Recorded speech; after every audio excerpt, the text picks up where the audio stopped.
നാമനിർദ്ദേശ പത്രിക പിൻവലിക്കാനുള്ള അവസാന തീയതി ഇന്നായിരുന്നു. 3 മണിയോടുകൂടി അതിനുള്ള സമയം പൂർത്തിയായി. എന്നാൽ പലയിടത്തും വിമതർ മത്സരരംഗത്ത് നിന്ന് UDF വിമതർ മത്സരരംഗത്ത് നിന്ന് പിന്മാറിയിട്ടില്ല. എന്നാൽ കൃത്യമായ ഒരു കണക്ക് വരാൻ ഇന്നത്തെ ദിവസം പൂർണ്ണം വൈകുന്നേരത്തോടുകൂടി ആകുമെന്നാണ് അറിയാൻ കഴിയുന്നത്. വിവരങ്ങളുമായി സജേഷ് ചേരുന്നുണ്ട്. സജേഷ്, തെരഞ്ഞെടുപ്പ് ചിത്രം പൂർണ്ണമായും വ്യക്തമല്ല എങ്കിൽ കൂടിയും എങ്ങനെയാണ് പൊതുവിലുള്ളൊരു കണക്ക് എങ്ങനെയാണ്?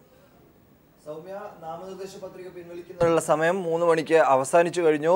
UDF വിമതർ ഭൂരിഭാഗം സ്ഥലത്തും പത്രിക പിൻവലിച്ചിട്ടില്ല. ആരൊക്കെ പത്രിക പിൻവലിച്ചിട്ടില്ല എന്നുള്ള വിശദാംശങ്ങൾ 6 മണിയോടുകൂടിയേ ലഭ്യമാവുകയുള്ളൂ.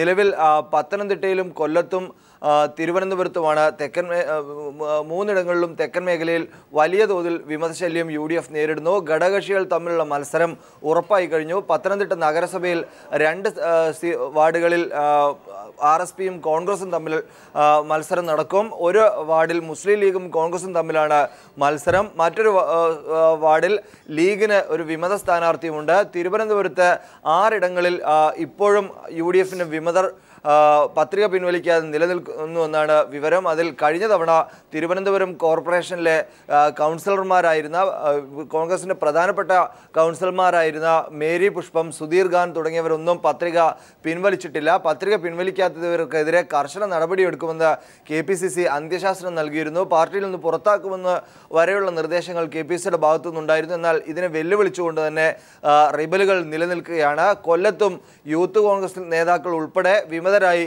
പത്രിക നൽകിയിട്ടുള്ളവരാരും പിൻവലിച്ചിട്ടില്ല എന്നാണ് വിവരം. 1,39,000-ഓളം പത്രികയാണ് നേരത്തെ സമർപ്പിക്കപ്പെട്ടിരുന്നത്. ഇതിൽ എത്രത്തോളം പത്രിക പിൻവലിച്ചു, സൂക്ഷ്മ പരിശോധനയിൽ എത്ര തള്ളി തുടങ്ങിയ വിശദാംശങ്ങൾ 6 മണിയോടുകൂടി ലഭ്യമാകും. സൗമ്യ.